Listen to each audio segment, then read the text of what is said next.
In previous class, we have already seen Raoult's law.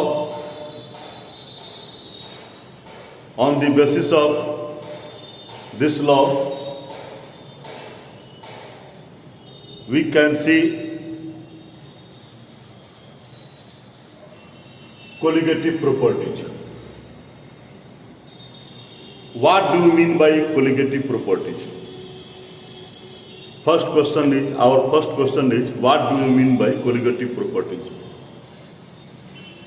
The properties which depend on number of particles of solute.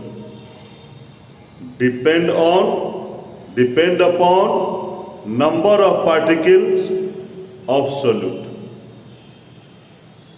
but do not depend on nature of solute. That type of properties are called colligative properties.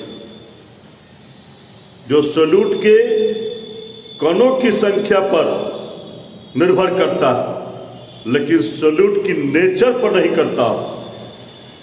That type of इसी प्रकार के properties को, this types of properties, इस प्रकार की properties को हम लोग कोलिगेटिव प्रॉपर्टीज कहते हैं। और हम लोग पिछली क्लास में देखे थे कि जब लिक्विड में, वोलेटाइल लिक्विड में नॉन वोलेटाइल सॉल्यूट को जब हमने डाला था, तो हमने देखा था कि वेपर प्रेशर डिक्रीज हो जाता है।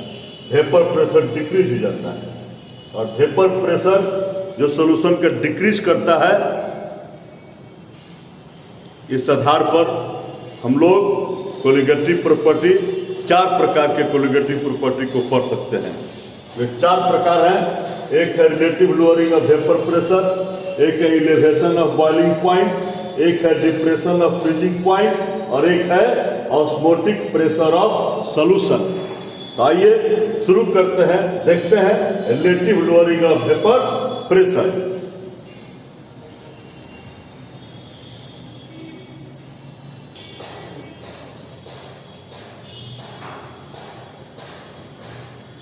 Relative lowering of vapour pressure. पिछली क्लास में ही हम लोग देख चुके हैं, पिछली क्लास में, कि ये सोल्वेंट जब प्योर है, एकदम प्योर है, यानी इसमें कुछ मिलाया हुआ नहीं है, अभी प्योर है, तो इसका वेपर प्रेशर P1 नोट से सूचित करते हैं। इस पर नोट लगा हुआ है, ध्यान दीजिएगा, पहले भी बता है, आज भी बता रहे हैं, P1 नोट। और जब इसमें आप नॉन वोलेटाइल सॉल्यूट मिला देते हो, तो इसका जो वेपर प्रेशर है, अब इस सॉल्यूशन में इसका वेपर प्रेशर कम हो जाता है। तो सॉल्यूशन में वेपर प्रेशर इसका तो है नहीं, इसका तो वेपर प्रेशर है नहीं। अब सॉल्यूशन का जो भी वेपर प्रेशर होगा, जो इसका होगा वही होगा, लेकिन इसका जो यहाँ था, इससे यहाँ पर कम हो गया। कितना कम हुआ?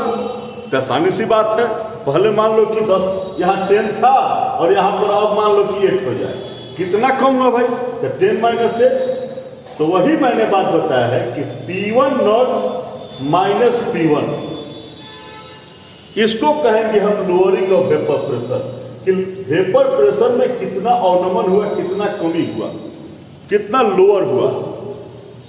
कैसे लगाए पता?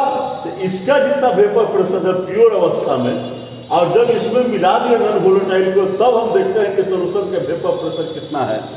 तो उसमें से इसको हम माइनस कर देते हैं, हमको लोअरिंग ऑफ वेपर प्रेशर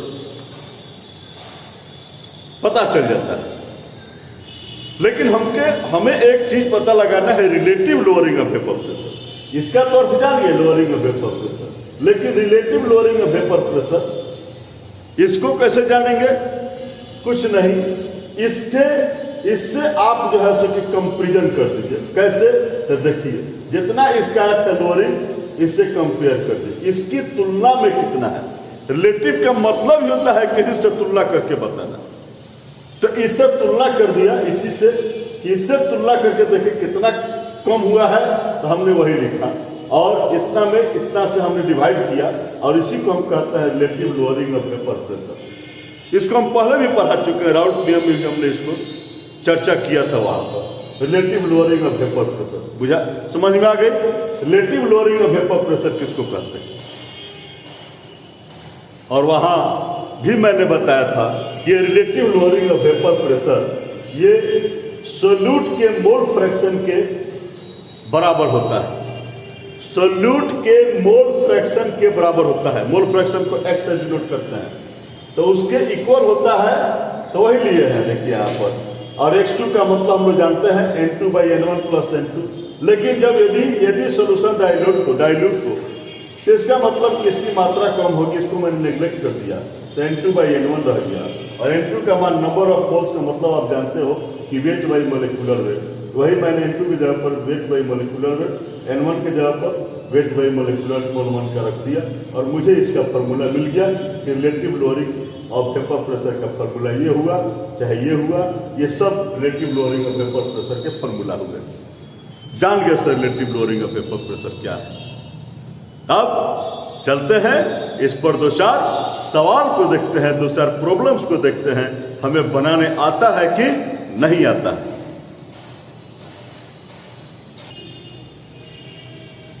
एक प्रॉब्लम है मेरे पास कि vapour pressure of pure benzene, यहां मैंने बेंजीन लिया, इसका वेपर प्रेशर मुझे मालूम है, दिया हुआ है, यही पर नजर जा रही है, और कह रहा है कि नॉन वोलेटाइल इलेक्ट्रोलाइट सॉल्ट, इसका वेट, नॉन वोलेटाइल का वेट दिया हुआ है, इसका वेपर प्रेशर दे दिया, इसको हम लोग इसका वेट भी दे दिया, और सॉल्यूशन का वेपर प्रेशर दे दिया। यानी P1 मालूम है, P1 मालूम है, अब मुझे निकालना है मोलर मास, ये M2, इसका मोलिकुलर वेट निकालना है। फॉर्मूला तो हमारे पास है, अभी देखे हैं, बस वैल्यू को पुट करेंगे, पुट कर दिया, फिर पुट कर दिया, और यहाँ W2 मालूम है, पुट किया, ये नहीं मालूम है, इसको यूं छोड़ दिया, ये मालूम है, इसको पुट किया, और बेंजीन का मोलिकुलर वेट हम निकाल लिए हैं, 12 × 6 + 1 × 6 78 मैंने निकाल दिया, रख दिया। अब इसमें से इसको माइनस किए हैं, मुझे इतना आया है, नीचे जो का त्यों रखे हैं, इसको नीचे लाया है, ये ऊपर गया है, देख लीजिए, ये बस कैलकुलेट किए हैं, M2 = मुझे मोलिकुलर मास इसका एकदम निकल गया। बहुत आसान सी बात है सर, बस देखते हैं, दो चार और देखते हैं।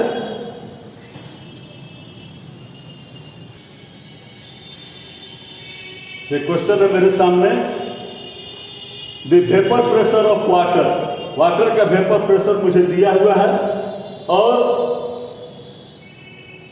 वेपर प्रेशर हमसे पूछ रहा है इसका सॉल्यूशन का, और हमको दिया हुआ है कि नॉन वोलेटाइल कितना है, तो कह रहा है कि 1 मोलर सॉल्यूशन। इसी का अर्थ मुझे समझना है कि what do you mean by 1 molar solution. 1 molar solution का अर्थ जानिएगा, क्वेश्चन बन जाएगा। 1 मोलर सॉल्यूशन, सीधे मोलेलिटी हम लोग पढ़े हैं, number of moles in 1000 gram of solvent. तो 1000 ग्राम ऑफ सोलवेंट यदि हम लेते हैं, सोलवेंट 1000 ग्राम, अब इसमें हम देख रहे हैं कि number of mole is what 1। It is the meaning of 1 mole solution. 1 mole of solute in 1000 gram of solvent, it is called 1 molar solution. हमको पता है, अब चलते हैं, इससे पता लगा लेते हैं कि जब ये 1000 ग्राम है तो इसका नंबर ऑफ मोल कितना हो जाएगा, तो वेट बाई मोलिकुलर वेट हमने निकाल लिया, इसका नंबर ऑफ मोल निकाल लिया। फॉर्मूला आपके पास है, पुट कर देंगे, फॉर्मूला यही है relative lowering of vapour pressure का। पुट कर दिए, N2 का मान 1 और N1 का मान N2 का मान 1 और N1 का मान 55.5 मैंने ऐड कर दिया। बस मुझे निकल गया, बस सर इसका मान पुट कर दिए, ये P1 मुझे नहीं पता है निकलता है, P1 नॉट का मान पुट कर दिया, बस कैलकुलेशन किया और मुझे इसका वेपर प्रेशर निकल गया। कितनी आसान सी बात है, इसको भी निकाल लिया सर। देखते हैं एक और नेक्स्ट क्वेश्चन को।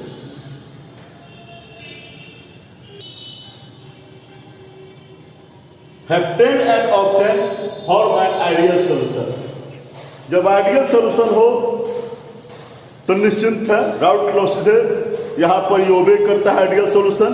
और राउट लॉ क्या कहते हैं? राउट लॉ कहता है कि सोल्यूशन में इस कंपोनेंट का जितना वेपर प्रेशर होगा वह प्रोपोर्शनल होगा इस कंपोनेंट के मोल फ्रैक्शन का। इस कंपोनेंट का जो वेपर प्रेशर होगा वह प्रोपोर्शनल होगा इसके मोल फ्रैक्शन का। वाह, ये तो पता है हमको और उसी से हम लोग काम कर लेंगे। सब कुछ दिया हुआ है मेरे सवाल में। इसका जब प्योर अवस्था में है तब इसका वेपर प्रेशर दिया हुआ है, ये भी जब प्योर अवस्था में इसका वेपर प्रेशर दिया हुआ है क्वेश्चन में।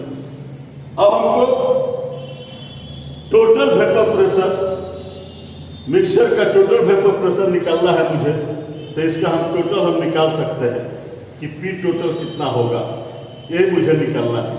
तो P टोटल निकालने के लिए P टोटल इसका हो जाएगा P1 प्लस P2 और P1 इक्वल टू हो जाएगा तुम्हारा कितना, तो P1 नॉट इंटू x1, ये मैंने पुट कर दिया।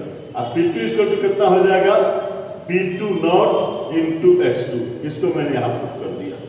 और यहाँ से मैंने x1 अलग से निकाल लिया, x1 का वैल्यू रखकर मोल फ्रैक्शन है, mole fraction equal to W1/1 का निकाले, W1/m1 हमने इसका मान पुट कर दिया जो दिया हुआ है क्वेश्चन में, उससे हमने मान इसका निकाल लिया।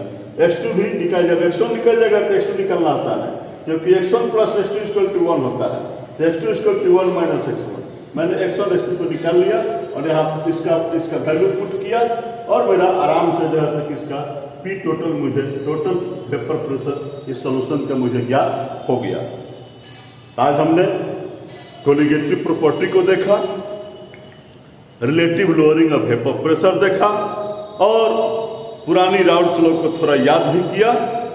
मिलते हैं फिर नेक्स्ट एपिसोड में। थैंक्स।